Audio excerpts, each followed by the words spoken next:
From Tally to Cali, It's time to wake up. Wake up! Wake up! Warchant.com is your ultimate Seminole sports source. And this is Wake Up Warchant, presented by Corner Pocket Bar and Grill. One ball, corner pocket. Now here's Warchant.com's Aslan Hajavandi And Corey Clark.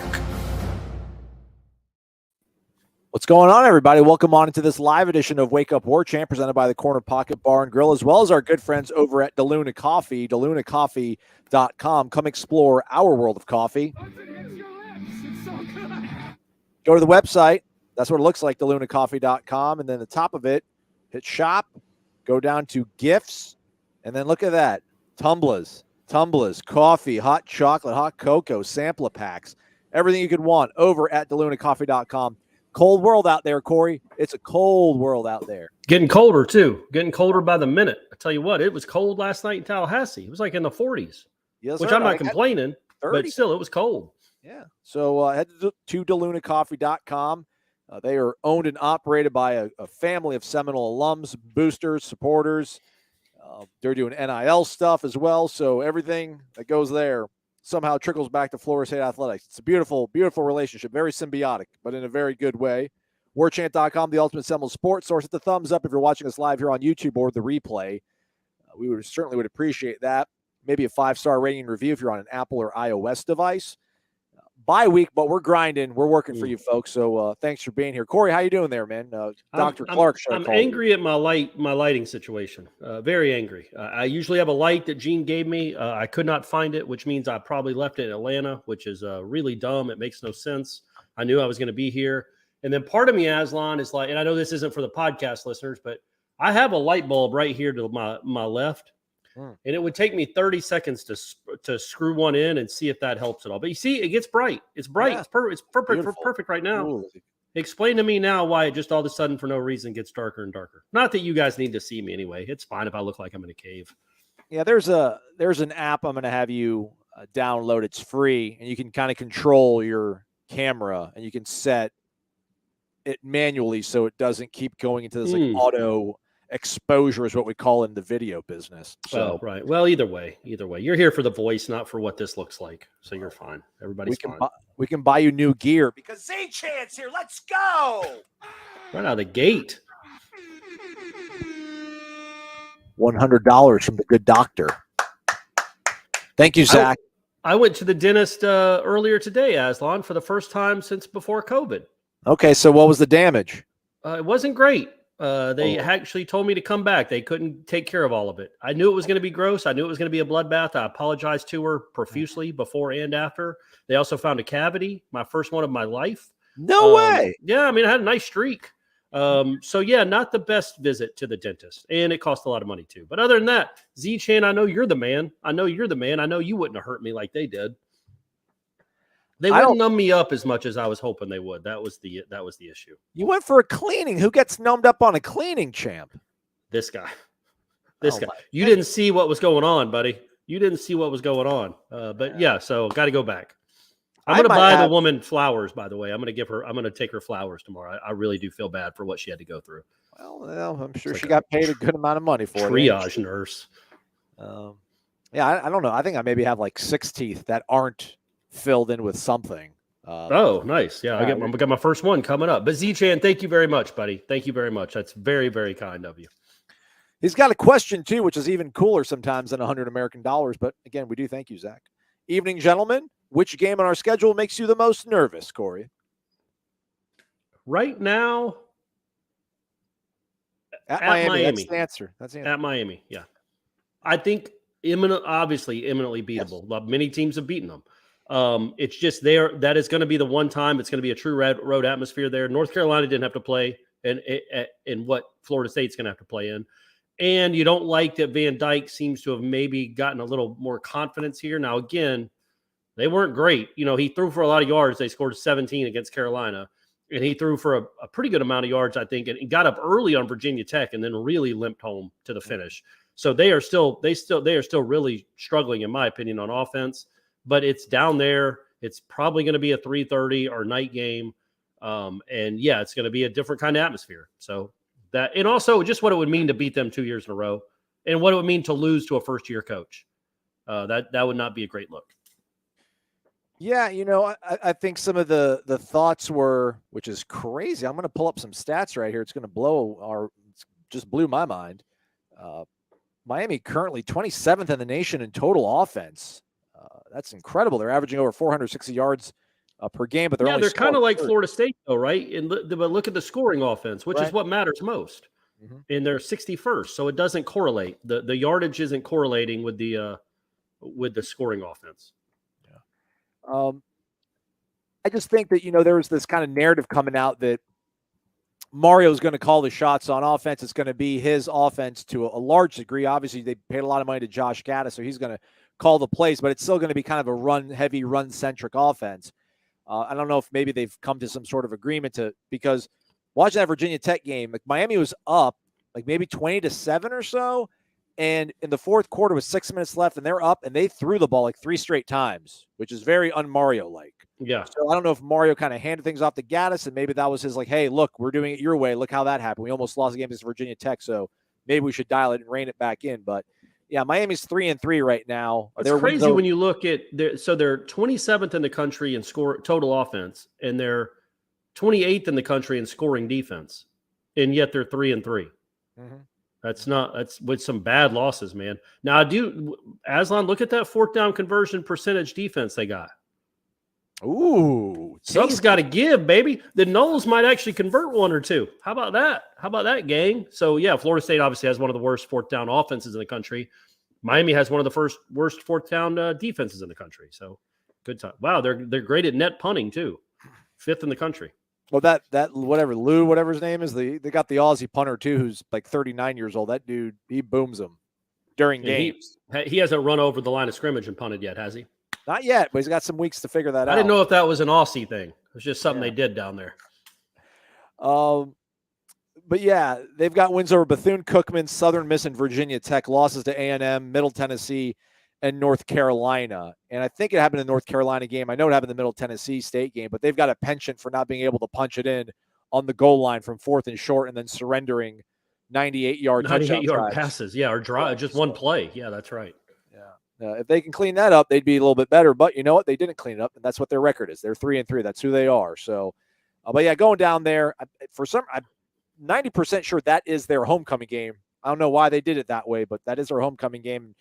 Mario probably realizes that as ugly as it's been here year one, if he can win that game, that probably gets a lot of people off his back and makes things feel better. So I am nervous about that. But as Corey said, every game from here on out, Florida State probably favored. That one will be close. That one would probably be a pick 'em, I'd guess. Syracuse, we'll see. That'll be that. I think both those will be very, very low numbers either way. Thank you, Zach. We appreciate it, man. Thank you very much. Our guy Gregory Moran had a suggestion. I don't know where it went. There we go. If the Noles win the next 5, Corey should post the shirtless photo he sent to Aslan on Warchant. Look, Stephanie's not fired up that I just sent it to one person. I don't think she'd be really fired up if I just made it public. Because look, it would be a swarm after that, Aslan. You saw it. I mean, it would be ridiculous what would happen. I don't want people to see what's underneath this. They haven't earned the right. But yeah, I'll do something shirtless. I don't care. I'll run through but see, here's the thing, Gregory Moran, is 5 weeks from now, this body will look even different than it did 3 weeks ago when I sent Aslan that pic. So it wouldn't be a fair representation of what Daddy's doing. So I might have to do a fresh shirtless pic, Aslan. What about that? Or you don't want that, do you? I'm all for new content. You know me, man. All for new content. I can't do any large volume drinking. Eric Angel said he asked Jeff to do a keg stand if they'll win out, and he'll take part in it if they win the next 5. Will we get involved? So unbeknownst to me, apparently Jeff, Tom, and Ira have all agreed to do a keg stand in front of Corner Pocket if they win the last 5. No, I'm sorry. Jeff and Tom are going to do a keg stand. Okay. Ira is going to do a funnel, but he's going to funnel 2 beers. What? Not just one, because he's going to, that's easy. He can do that in his sleep. So I guess he's going to funnel 2 red stripes. And then I don't know. I will not do a keg stand. Maybe I'll drink 2 really fast Mios and vodkas. Well, how about because Corey gets a shot. What if I just squirt the whole Mio in my mouth? Yes, exactly. The whole thing, the whole bottle. Well, no, just shot of vodka and then a little Chase it with some Neo. while these guys are doing keg stands and this little idiot's just like a little baby bird next to him, I'll figure something out, Eric. If they win the next 5, I promise I will do something that's on level with them doing keg stands. Kendall Cook with some doll hairs in the jar. Thank you, Kendall. If we finish 9-3 and the rest of the good teams lose one more, is that good enough for a Cotton Bowl bid? I don't think so. Tax Slayer versus Jimbo? Possibly. What's your bowl hope? I want ReliQuest. I want Tampa. I want the old Outback Bowl. I want to go home. Okay. Is that doable? Is that an ACC bowl? Yeah. Okay. So there's the Gator Bowl, which is what I want. Jeff wants the Pinstripe Bowl, but he wouldn't go either way. He's like all excited about, hey, let's go. He's not going to New York for that. Right around Christmas. He's not leaving his kids to go watch the flipping Pinstripe Bowl. So that'll be left to Ira. When is the Pinstripe Bowl? 12/28? 29th, 2 p.m. Yeah. No, that sounds awful. I mean, it'd be cool to be in Yankee Stadium in theory, but it's not Yankee Stadium in October. It's Yankee Stadium in late December. So you're probably playing in snow. There's no real, ooh, look, that's where Lou Gehrig played. Awesome. You're playing a different sport. There's no real history in that stadium. And the prices in New York City around Christmas and New Year's are out of control. So let's not hope for that one. I would love the Cotton Bowl if that's a possibility. Or the Cheez-It Bowl. What is the Cheez-It Bowl, Aslan? Old Russell Athletic Bowl or the old Champs Bowl? Oh, okay, so Orlando. Yeah, either the Cheez-It Bowl in Orlando or the Tax Slayer Gator Bowl in Jacksonville are my 2 choices. Okay. Shout out to the ReliQuest Bowl. That has historically used to be the Hall of Fame Bowl. Then it became the Outback Bowl. That was always noon, New Year's Day, which is brutal. Yeah. They've moved it to January 2nd at noon. Oh. So, all right. What, you don't want to party in Tampa for New Year's Eve on the water? No, I mean, New Year's January 2nd isn't the best day. Is that the only game, or is that when all the other big games are on January 2nd this year because of the NFL or something? No, why do you want to be out on the 30th in Jacksonville, champ? We already took over Jacksonville once. No, I like the thought of a New Year's Day game, but maybe they don't have those. Maybe they're switching them to the 2nd for some reason this year. Yeah. Remember back in the day when it was kind of just, hey, if you made a big bowl, it was New Year's Day. Yeah. You didn't have to wonder, wait, is that the 3rd, or have they moved that to the 30th? Yeah, I don't think this team makes it into a New Year's Six bowl, which is what the Cotton Bowl is. No, and also and that doesn't mean that we don't think they can win out, because we do think they can win out. But I think that 9-3 with the losses you have, if you had beaten Wake or Clemson, you have a better chance. If you were 9-3 with a win over Clemson, maybe you have a chance to sneak in there. But I don't think winning these next 5 games, unless Syracuse is 4th in the country, would give you a big enough push to make one of those bowls. Question on the screen, something about turnovers. Why are we not doing turnovers? I don't know, man. Just we don't have great cover corners. Guys are running open. Well, it's Trey Owen. I mean, why? It's weird that you didn't say his name. I'm trying to find some other information to pull. Oh, okay. All right. Yeah. Trey Owen asks, why is it so hard for our secondary to get takeaways? Is it Florida State's players, or is it the opposing offense's game planning? I think, look, you've played some good teams that look as bad as Devin Leary and that offense has played this year. They don't turn it over a lot. He's never turned it over a lot. Sam Hartman certainly doesn't turn it over a lot, and DJ doesn't this year. I think it's the fact that you played good quarterbacks. DJ's better than you thought. So you played good quarterbacks these last 3 weeks that take care of the ball. And look, you were without, when you don't have a consistent pass rush, it's hard to create those plays, man. It just is. Like last year, you had 2 very good defensive ends, including a great one. And you didn't have to blitz all the time. You could get pressure with your front 4, and occasionally you would get there. They'd make a rushed throw, and you'd go pick off a pass. That has not really happened this year, but you hope over these next 5 games, you're not going to be playing, in my opinion, the same caliber of quarterback. And also, although the Schrader kid at Syracuse is playing much better than we would have anticipated, so who knows, man. But Jared Verse should be hopefully healthier, you hope, and Fabian Levitt's back. So all that should hopefully mean more pressures, more quarterback hits, more quarterback rushes, rushed throws, rushed decisions. lead to interceptions. Well said. Well said. Yeah. I think. And then fumbles, I don't know. Is that? I mean, they haven't really even created many fumbles, have they? Go hit people harder. I guess that's what I'd say to that. I thought Fuller said yesterday something about they did knock the ball loose, but they weren't able to jump on it against Clemson. I don't even remember a ball hitting the ground, but I think he said they did. Yeah, I don't remember either. I'm sure there was. He wouldn't forget something like that.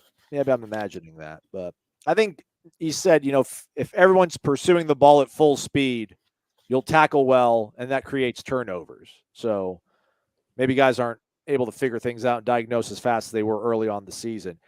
And that's the one thing that we probably – it's hard to quantify it, and we haven't talked a lot about it. But, Kalen DeLoach might have tapered off here a little bit after the real strong start. But, man, Jared Verse has not been right ever since that Louisville game. I know he's been out there trying really hard, man, but when he came in the Wake Forest game, and he was an instant impact there. So I was hoping maybe he'd be that kind of flash guy for them, give him 20 reps, but then he'll just show out really well in 5 or 6 of them. But we haven't really seen that against NC State or Clemson. So he's the one person, maybe even more than Fabian, that I really hope this bye has gotten him right, because if he can get back to September, Jared, we're in good hands. We're in good hands. That's what I was trying to pull up. Our guy, R. Wilmer, what would Miami's rankings be if they played in the Atlantic versus the Coastal? I read that wrong, but this still kind of makes a little bit of sense. I pulled up North Carolina's schedule. Because remember, somebody asked us on the podcast yesterday, would you rather be Florida State and start, would you rather get a bunch of wins early on and then kind of fight back at the end of the season, or would you rather start slow and then end strong, like North Carolina? Man, I don't think North Carolina is going to taper off. Look at that schedule. That's why, but look at that, man. I mean, look at that. What would Florida State's, what do you think at what you've seen from Florida State this year? Let's take the Miami game out of it, all the other games. Right. If the Florida State that we've seen through 7 games had that schedule completely, instead of LSU, you get FAMU. You get App State instead of LSU. You get FAMU instead of, and FAMU's a fine team, but not that FAMU. They were missing half their team. I mean, Florida State's 10-2 there with that schedule, right? Yeah, probably. Again, I think App State, you'd have to say UCF. I think App State's, that's a sneaky game for a team like North Carolina. It's an in-state school, but I get your point. I mean, if it was UCF, that would be tricky for Florida State. But yes, I think Florida State beats A&M. They beat App State. They beat Georgia State, Notre Dame, etc. Yeah. I mean, they gave up 45 to a bad Notre Dame team. A bad Notre Dame team. And they when you look at the rest of that schedule, so what are they now? They're 6-1. They're probably going to beat Pitt at home, 7-1. Virginia's not great, 8-1. They're going to lose at Wake most likely, 8-2. And then they finish off with Georgia Tech and NC State without their quarterback. So they're squarely looking at 10-2, 9-3 without being very good, in my opinion. But they did win at Miami. And has Florida State done that yet? No. So again, completely different. Look, I love how the attendance of the Miami game was just 0. Look at that. It's 45,000 at Virginia Tech, but then 0 for the Miami game, which is close to accurate. It was closer to 0 than it was 45,000. So yeah, that's just sometimes you get, it's a tough stretch, man. Wake, NC State on the road, Clemson at home. That's a tough stretch. Our guy tough Jay schedule. It's a tough schedule. Our guy from Daytona, Jay, thinks that if Amarius Mims had followed through with his verbal commitment, Florida State would be 7-0. I don't know if I'm there. I don't think I'm there. I don't think I'm there. It would have helped, and it's crazy that kid's just sitting there not playing. But whatever. I mean, I'm glad he's I guess he's got a chance at a championship, but not playing much there. Really bizarre, that whole turn of events, as Jay described it. But yeah, they would be better. How much? What? I don't know that I would say that a left tackle, if there's a left tackle in the sport that has a WAR of 3, like +3 over Robert Scott. I don't know there's anybody out there that you say, okay, I'm going to plug him in, and you're guaranteed of being 3 games better than you are right now. But your offense would be better. No offense, Robert. Your offense would be better. Your offensive line certainly would be better, and maybe the record would be. How about you pick on Jason Turntine instead of Robert Scott? There you go. All right. Well, then what? But so is Mims your right tackle then? Yeah. Oh, okay. Well, then yeah, sure. There you go. Yeah, you're right. Robert Scott's he's a diehard Nole. He's been here the whole time. So yeah, if you have Mims over there instead of Turntine, yes, I think you could say at that point, you have a good offensive line. Not solid, not capable, but good. And that's probably good for one extra win a year, 2 extra wins a year, maybe. I don't know that I'd go that they're 7-0. Shout out to Frankie Castellanos. Dollar bills, y'all. He says Frankie he wants Texas in the Cheez-It Bowl. Okay. I just want a bowl, gang. Let's get to a bowl first. You still got 2 more wins to go get. By the way, Georgia Tech plays tonight, right? Correct. Or if you're listening to the pod, they played last night. So that'll be interesting. I want to watch some of that to see how they look. I know Jeff Sims was like day to day. I'm sure he'll play, but I want to see how healthy he is and just what exactly this Georgia Tech team is now. Yeah, that'd been nice if Florida State would have had a team that didn't get like a quasi, kind of like a half bye before they come off their bye week. But what are you gonna do? We're done worrying about who the team plays or what they do before they play Florida State, right? That turned out not to mean anything. James B, let's go.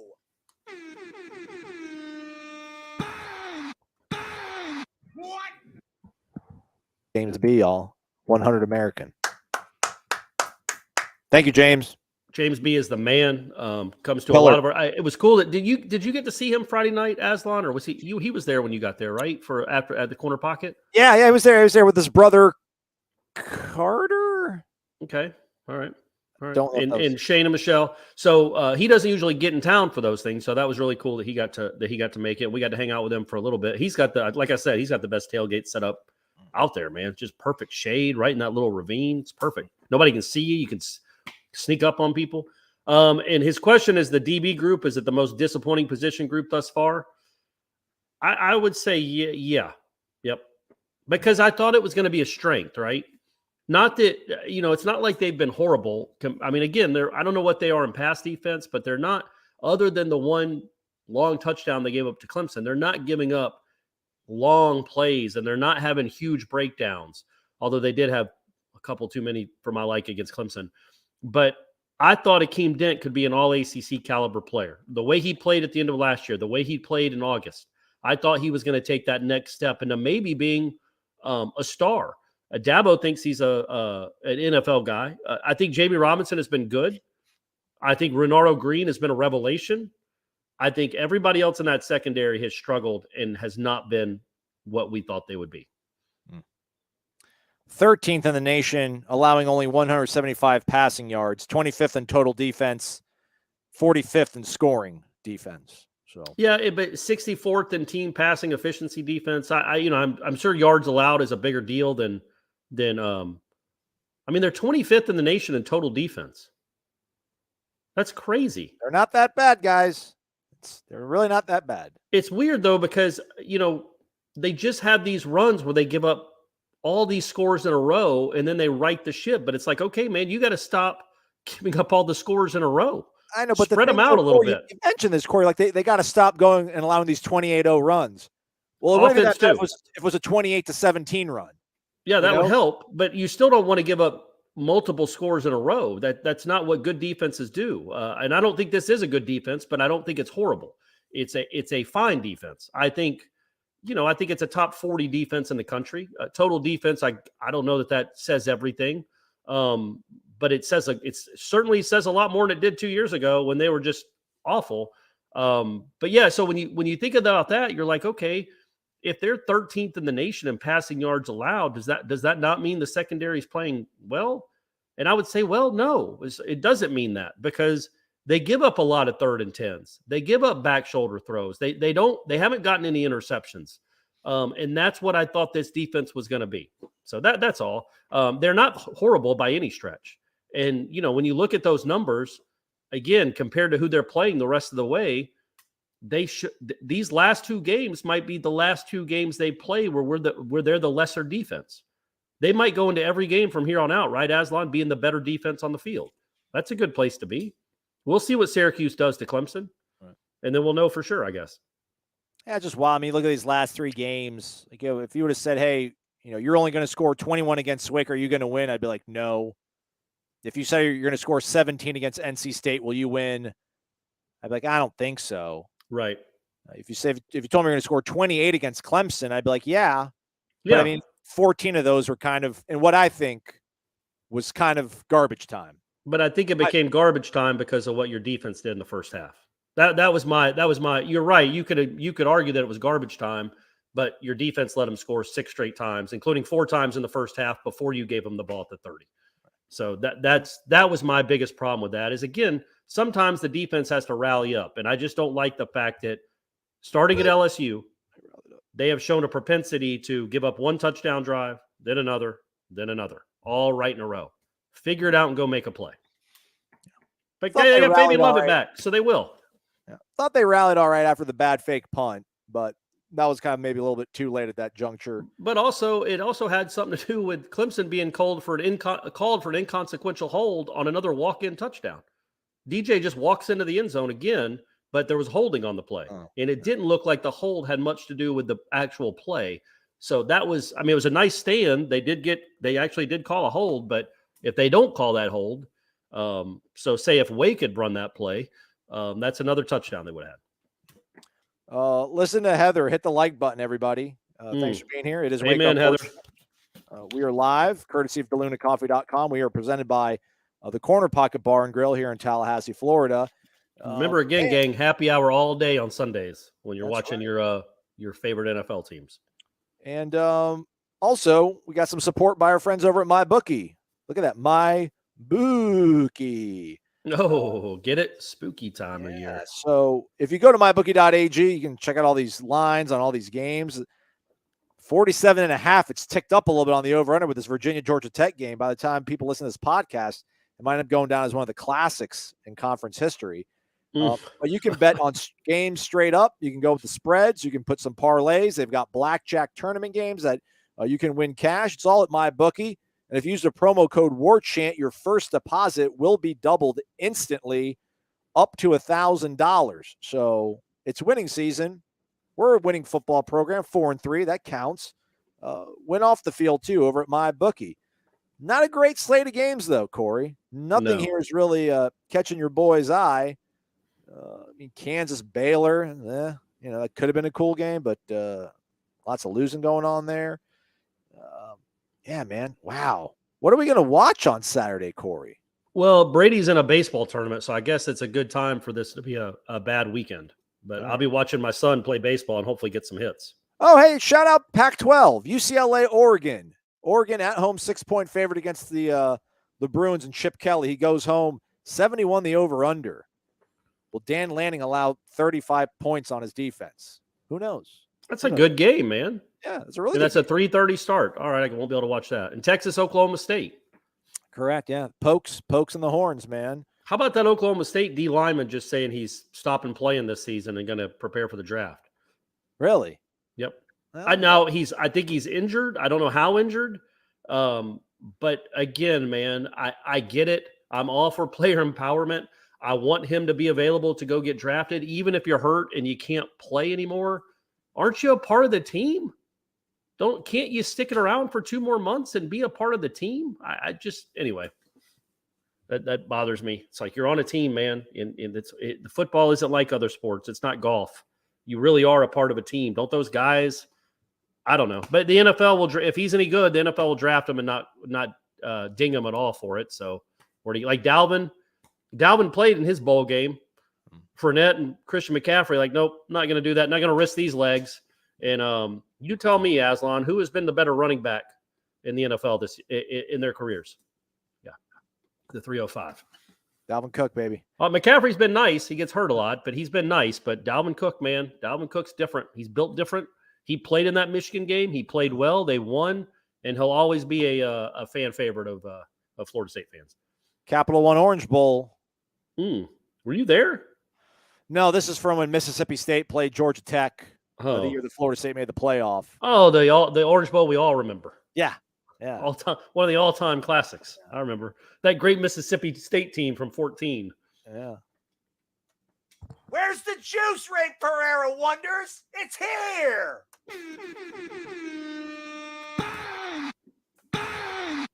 What? An iconic brand. Ray Pereira is an iconic brand. Absolutely.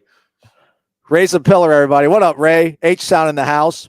Although, I don't want to disappoint you any more than you already are having to deal with me every single day, Corey, but kind of rooting for the Yankees, man. Kind of room for the Yankees. It's It's been a while. America's team. America. It's hard to root for the Astros. I love Dusty Baker, though, man. I love that's my deal, though. I would love to see Dusty Baker win a World Series, man. It bums me that it would be with like Bregman and Altuve, but I think there are two of the few hangovers left from that nonsense of a few years ago. But I would. That's why I would root for the Astros is for Dusty Baker. He used to be a Brave. He was one of Hank Aaron's best friends. He seems like a great man. He's been in the game forever. It would be awesome for him to go win a champ. That's one of the. I mean, I didn't feel that bad about it, but with the Braves winning last year, I did feel bad for that they beat Dusty Baker. So it would be cool if Dusty went and won. Just as long as it's not the Phillies, which means it will probably be the Phillies. I just talked that into existence. Yeah. Gentlemen, the transfer portal has contributed to more parity in college football. It's scary to think what our team and record over the last 3 years would have been if the portal did not exist. Yeah, man. I mean, you're talking about Jamie Robinson, Jermaine Johnson, Jared Verse, Johnny Wilson, Micah Pittman. Jordan Travis was a normal transfer before the portal. Tatum Bethune. I mean, Kier on Thomas. and on and on. Who? Kier Thomas, Dimitri Emmanuel, Dylan Gibbons, Jason Turntine. Yeah. Trey Benson, so just 60% of your offensive line. Micah Pittman, Johnny Wilson. Yeah, man, everybody. It's half your starting offense, right? Well, and Trey Benson. I mean, good grief. You're right, Ray. It is. But you know what? We're living in the portal world, buddy. So it is scary to think about what it would be, but they have done a good job of hitting the portal. They're going to have to hit it again. I've got some names I'm going to send over to Norvell as soon as the clock strikes midnight on this season, and he needs to get into those DMs quickly.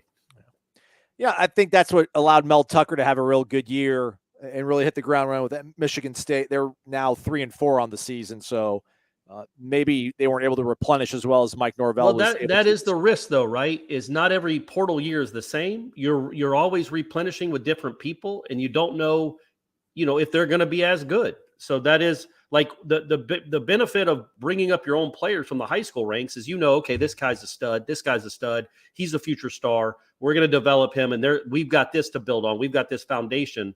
But when you're constantly plugging so many holes, that can happen. There can be a lot of variety, and it can vary from really good to not a great season in the portal, and then this is where you are. I mean, I think there's always going to be the guys out there. You've got to be able to pull them in, which Norvell's done here 2 seasons in a row. So I know we talked about on the show the other day when you kind of mentioned, hey, you don't want to go there right now, but if you kind of start thinking about what 2023 looks like if a bunch of guys do leave. But I mean, that's one thing I will certainly give Mike Norvell benefit of the doubt on. I think that as long as this portal thing is around, which there's no reason to think it's going to close anytime soon, and they'll identify the top guys that are out there, and they'll get a good share of them, man. I think Ole Miss is another program that has kind of done a good job in there too. But I don't doubt that if they lose Fabian and Coop and Verse leaves for the NFL draft, I'd be hard pressed to imagine they're not going to end up finding another real good defensive end. But I don't know, maybe at some point your luck runs out. You don't get a Jermaine Johnson. You don't get a Jared Verse. And it would be, I mean, look, man, Verse and Johnny Wilson are sophomores. They don't have a ton of risk. The Verse is a little different because he's seen what a knee injury, like he's been injured. And maybe that puts in his head, I got to go make some money. But those two guys are both sophomores. They're redshirt sophomores, so they're draft eligible. But man, they could both come back and have monster junior years and still be early entrants and still, get there ahead of schedule. And just think about what I think it would benefit them, sure. But selfishly, imagine having those two guys coming back next year. And then, Micah Pittman, I can't imagine he's going to go anywhere. Trey Benson's not going anywhere. So you've got a nice foundation to build on with some of these portal guys.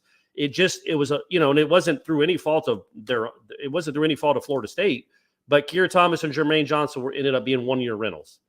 2-year rentals when they're good, like Jamie Robinson, are a lot sweeter. Maybe Jamie Robinson is a 3-year rental. He's still got another year of eligibility left too.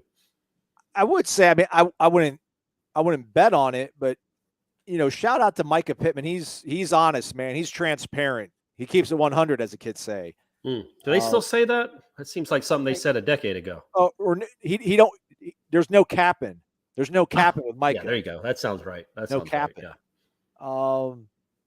If Jordan were to leave and they didn't bring in a good quarterback, or someone that he liked, I could see him maybe seeing if there's somewhere else he'd want to go, because I mean, he was pretty honest and forthright about the reason he left Oregon was because he didn't like the offense. He didn't like the quarterback. I do think he likes this offense. Yeah. But maybe he doesn't think he's going to get as many balls thrown his way, or maybe not as good of a quarterback. And well, and you also might have Winston Wright. You absolutely should have Winston Wright next year too. So your receiving core, if you can get Johnny Wilson to come back, that's going to be, I feel like, one of the better ones in the conference. Tom Mortner in the house. Get a little music for that. Dollar bills, y'all. Thank you, Tom. Thank you, Tom. If they run the table from here on out, regular season at least, and finish 9-3, what's reasonable expectations for next year? 12-0. The problem with that is, honestly, like we were just talking about, Tom, each season is so different now because of the portal and because of the draft that you literally might be losing the players that spark this 5-0 run. If they were going to go on a 5-game winning streak, the players that spark that run, you don't know how many of them you're getting back. And it's hard to have a reasonable expectation. Or he spelled it expectation. We knew what you meant. That's not even a word, though, I don't think. Who's the quarterback, man? It's hard to know what the record's going to be if you don't know who the quarterback is. You don't know who the really good defensive end coming off the edge is. Is Fabian Lovett back? Is Jamie Robinson back?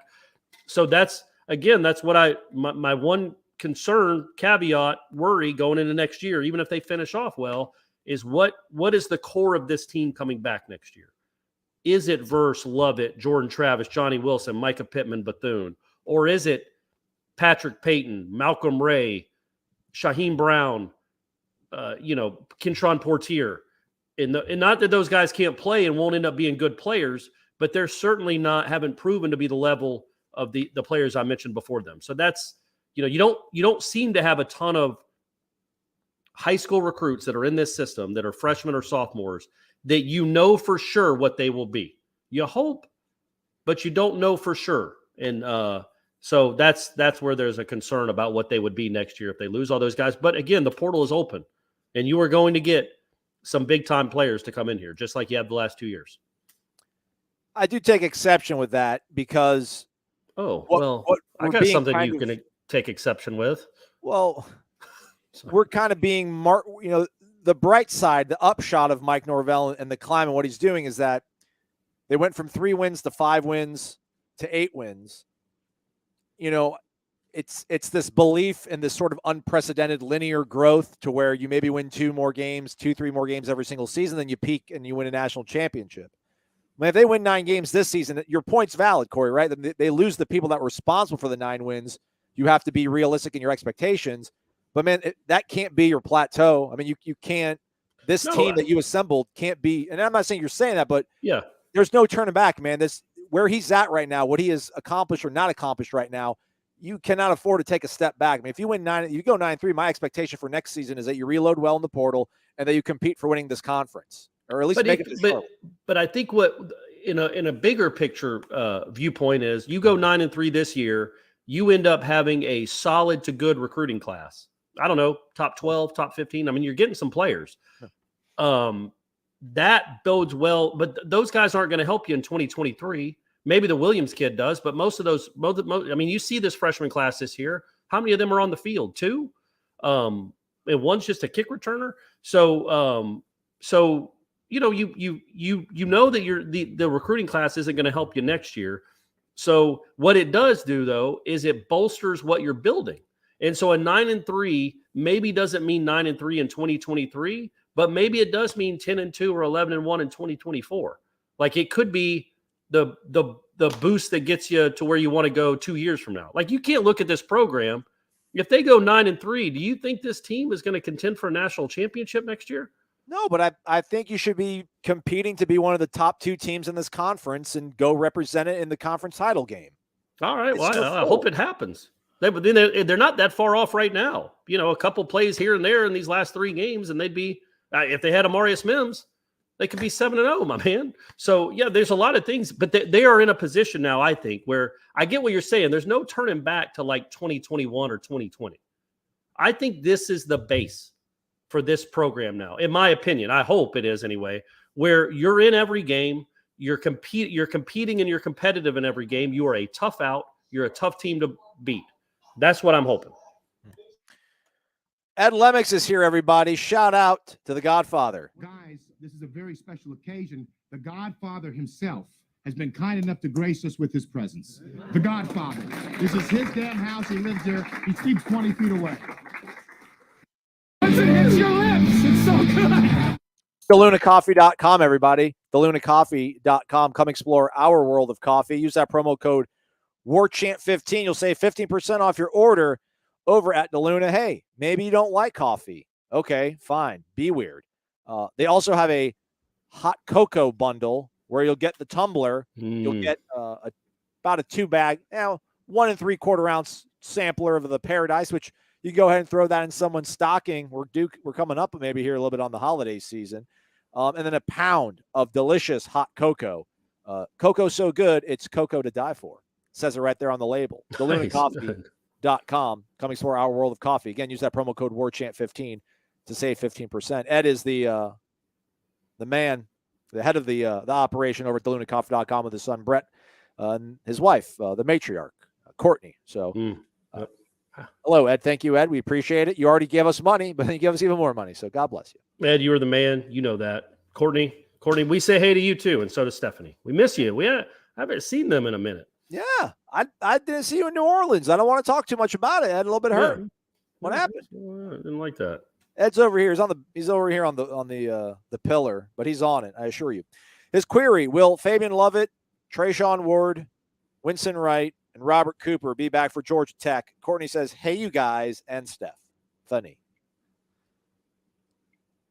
I think we don't know. I don't think Winston Wright's going to be back. I don't see Winston Wright being back. Well, yeah, we'll see. We don't. The answer is we don't know. I think Fabian for sure. Trayshawn again. I would be just because of the way that looked. That was a tough injury. I mean, he was in a hospital bed, gang, a couple like 10 days ago. So that I think that would be tough, and I also think it probably helps his time to rehab when the way Toafili and Benson are now running, the way they looked in that game. You're not going to rush him back. But I would say Fabian and Cooper for sure. I would expect to see against Georgia Tech. Winston Wright still an unknown. Be cool. It'd be cool to see him just for a few plays when they're up by 35, right? Absolutely. Thank you, Ed. You're the man. Garrett S. If Florida State University did not exist and you had to cover another team, counting the prestige and location, who would it be and why? Who? Probably, if I can make Florida, as much money. Probably Florida for you? Yeah, nailed it. If I made as much money as I do working for Gene Williams in Los Angeles and the cost of living was met, wouldn't it be bad covering Southern Cal? I'd like to hang out in Lincoln Riley, have some beers at Link. If not, I think Austin would be cool too. Although, like these programs are not nearly as accessible. No one is nearly as accessible as Mike Norvell in Florida State. So Texas is really not that fun to cover because you don't get to talk to anybody besides Steve Sarkisian. And I think you can only run about 2 minutes of his press conferences, period. We run every single second of every single word that Mike Norvell and his coaches and players talk. Yep. There's huge limits on all these other guys. But just in terms of living quality of life, Austin, Texas, Los Angeles, I would not mind covering those programs. Yeah, I think you kind of took mine, man. I was going to say Austin. I've never been to Austin. It looks like a really cool city. A lot of celebrities now live there. They got the festival every year. I can't think of another. I could say Athens, but I'm not going to say that. I would say I think that's the one, man. I think Austin. And he does it, whether it's access, when you're just focusing on prestige and location, I think that's a pretty darn good combo of Austin, Texas, and covering the Longhorns. Yeah. All right, moving along here. Solid headshot there, man. Look at that. That's nice, man. Joseph Governara. Governara? Governara. I'm going to say Governara.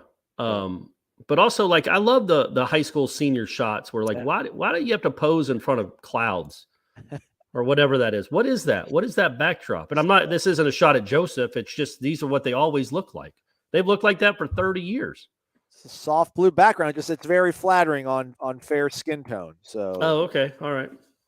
I mean, shout out to him.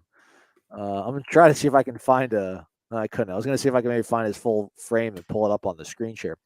Thank you, Joseph, for your question. If you were a betting man, what are the odds or the offs? What are the offs? I think Come on, everybody, proofread these things. Yeah. What are the odds Jordan Travis comes back next season? I would say 40%. Ooh, okay.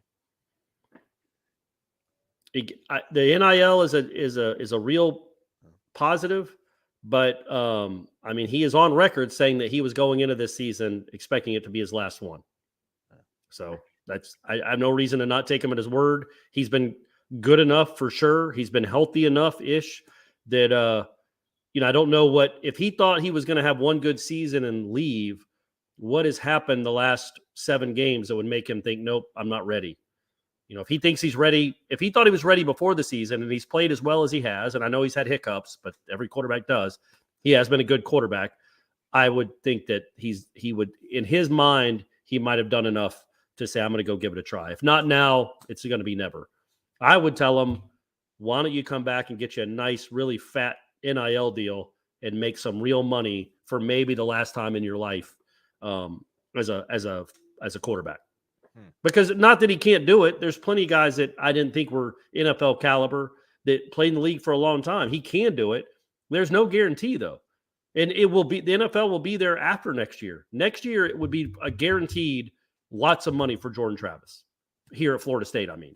So, guaranteed money to me is better than risky money. But you know what? Aslan, scared money never made money either. Ew, don't quote that guy. That's not who am I quoting? Head football coach at Florida. But it's a quote before him. It's like people thinking I came up with iron sharpens iron. What do you mean, people? No, I know I did say that. I did come up with that. I'm saying, yeah, everybody knows that. Sure. I mean, just for funsies, I just pulled up the top passers in the nation just based on yardage. Well, that's not. What does that prove? No, I'm just saying. You don't think he's as good as the kid at Ohio? Oh, I mean, golly, we can't even talk about him without you getting very defensive and then me getting very defensive. I was just saying the NIL money is a real thing, but if you thought there was somebody else out there that you could maybe sweeten the pot and go get them. Sure. There's nobody on this list here that I look at. They're all upperclassmen. There's nobody on this list of 15 dudes where I'm like, go get. I mean, Caleb. What about the kid at Carolina, Drake May? You want to stay at a basketball school, Drake? You want to stay at a basketball school, or you want to come into Florida State and be a campus hero? They don't even know who you are. If you're not Armando Bacot or one of the guards on the basketball team, they don't know who you are. Come to Florida State, you'll be a star. System quarterback. I mean, I watched him against Miami. Was not impressed. All right. Stays healthy though, but Jordan stayed healthy ever since the game. So that's always good. That is always good. What else we got here? All right, now just some good vibes. DGG2. I think FSU has a chance to win all 5 of these games, but the players need to take it one game at a time. All right, we all need to take it one game at a time. I'm not looking past Georgia Tech. I'm watching that game tonight with an eagle eye. I want to see what they got. I haven't gotten to see them really at all this year, except for the Clemson game, and they're a completely different team than they were then. Ann Arbor has spoken. Mike Fort, Michigan fan. 9-3, really? Maybe I'm in some parallel universe where you're not going to the Carrier Dome later on. Yeah, to play the that historic powerhouse, Syracuse. Look, man, Syracuse can be good. They'll probably be favored in that game. They are better than we thought. But look, let's see what they look like against Clemson and again, man, they're not as good as Clemson, and Florida State was within 6 points of that game. So come on. Hey, go try to tackle Keith Gavin, man. Tell your guys to go tighten up, learn how to cover. T-Buck. Go try to quit throwing the ball to T-Buck. I went with a 31-year-old reference.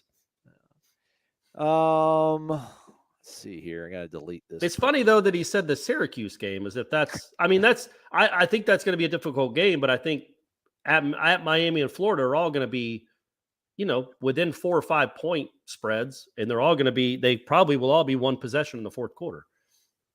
They're going off on this port. This guy's just in. He's He's in the pocket right now. Hey, guys, be easy on him. He's watching the show. It's odd that he's here, but I love that he's here. We want a well-rounded viewership.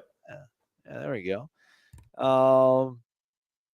If Miami's the toughest game, then what is the second toughest game? Then do you think, Corey? Would it be Syracuse? Or Probably, at Syracuse. Because I do, like I said, I think they've done a really good job. That their coordinator, QB coach, came from Virginia, where they were doing a really good job with Brennan Armstrong. You saw what they look like now that he's gone. And then Schrader's become a nice quarterback, man. He doesn't make mistakes. He's a big kid that can run. He does well in that offense. They've suited it for him. And if they're 7-1, or what would they be, 9-0 or 8-1, it'll be a pretty tough crowd. So that'll be a tough game. And they don't make a ton of mistakes on defense. They're not horrible on defense by any means. Kevin Hickson wonders, why can't we run the same offense at the end of the game that we're running in the beginning of the game? What? Ask that's why. Not what he said. That's not what he asked. Why can't we run the offense that we're running? Oh, well, then that doesn't make any sense. And I'm sorry I pulled that Well, up. I think he's saying because they went up and down the field the last two drives and scored. Oh. They threw the ball more than they were planning to, but I think, they kind of wanted to shorten the game a little bit. Clearly, that's all their games are 9-possession games. They were running the ball well, and I thought the offense did really well in the first half, except for the 4th and 2 nonsense, the throw there, and then the fumble. You were on drives, good drives both times, and those are just opportunities you can't miss against a good team, man, because they're going to take advantage. Our guy Tom Mortner said he missed a lot of games this year because he's got kids. Kids do that to you. How would you explain what happened in the Wake Forest and NC State games to people that might have been under a rock, Corey? What would be like the elevator pitch of what happened against Wake Forest and what happened against NC State? So I think both of those games, in my opinion, were on the offense. I know I was very critical of the defense against Clemson, but those other two games, I thought the offense just got into a rut and spiraled, quite frankly. Didn't handle, they're supposed to handle and respond better. They didn't handle adversity well. They start out with a 3-and-out right away after they give up a touchdown to start the second half against NC State, and it just devolved. Dropping passes, personal fouls, maybe not the best reads by a quarterback, and then that bad interception in the game. I just think the one thing I want to see this quarterback do and this play caller do, same thing with the defense. I want them to be able to respond a little better and not like one empty drive turn into 5 empty drives. And that's what happened against Wake Forest. That's how you let a team, as Aslan's point was, it takes two sides to give up a 28-0 run. There's the 28 that your defense has given up. Well, there's the big fat 0 that your offense is scoring. And I think that's my biggest problem with what I've seen through these 7 games with the offense is that there's some ruts there where they've got to figure out a way to overcome a little bit of adversity, make some plays when they're needed, and just, I'm not smart enough to tell them what they're doing wrong, but just do better. The short answer is the offense stunk in the second quarter against Wake Forest, was just awful, and then was awful the whole second half against NC State, and that's why they lost those 2 games. All right, look at that. We did podcasts that were hours long, but Corey just distilled it there for you. By the way, Tom, I guess apparently it was the hurricane that knocked him out of watching those games now as kids. I hope everything's all right, man. Yeah, Tom. Octavio wonders aloud, I feel like Mike Norvell's play calling is for a better offense than we have. A quarterback with more time than Jordan Travis has been truly given. Yeah,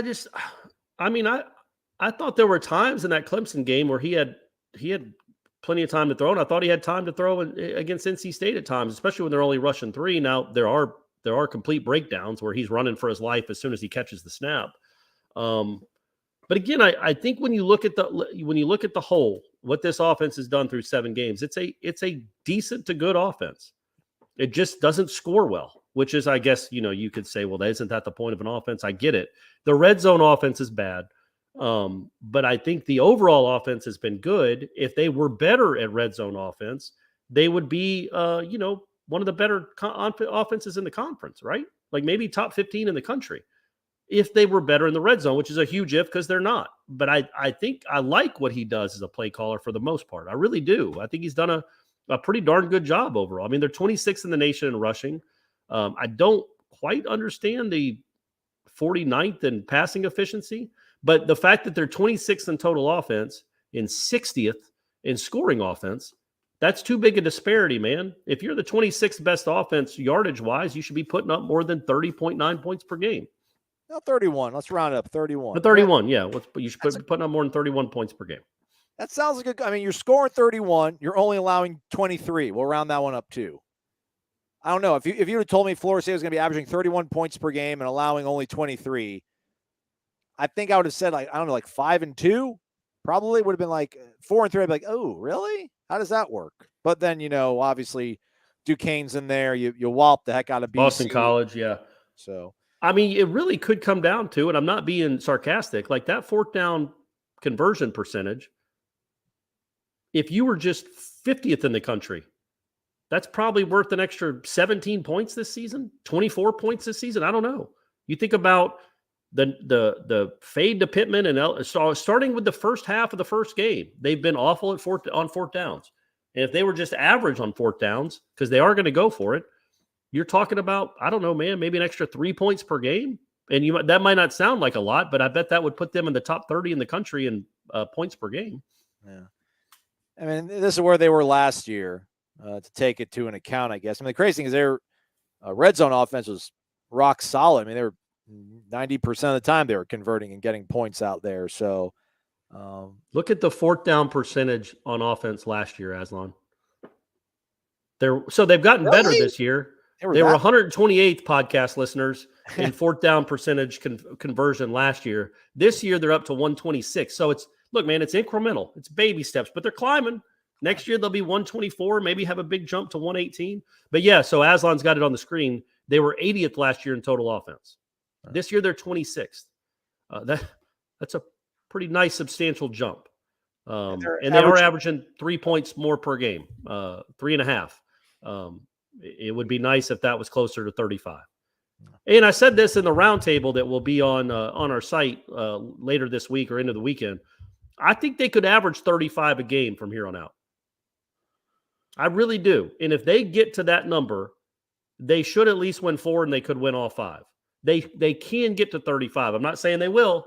They've just got to be – they're going to get yards. They're going to go from the 20 to the 20. It's a good offense for that. It's just got to be better when it matters down deep in the red zone.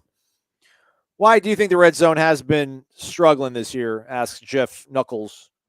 I mean, we were really good last year. You got a better weapon, better offensive line, quarterbacks playing better. Jay Sean Corbin, do we not account for maybe how hard he ran? I don't know. That's I think also that the kicking thing affects this as well, right? Because when you get 100%. To the 20 and you don't get any points, it goes against your numbers. And you're going for it early in when you have first down at the 19, you don't want to just run to set up 2nd and 7. You want to go take that shot because you're not guaranteed 3 points. Not in Mike Norvell's mind anyway. He says something else. I get it.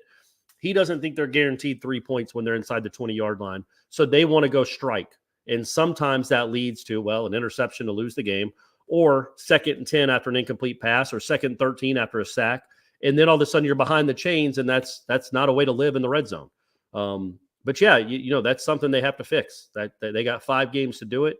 You've got a weapon that nobody in the country has.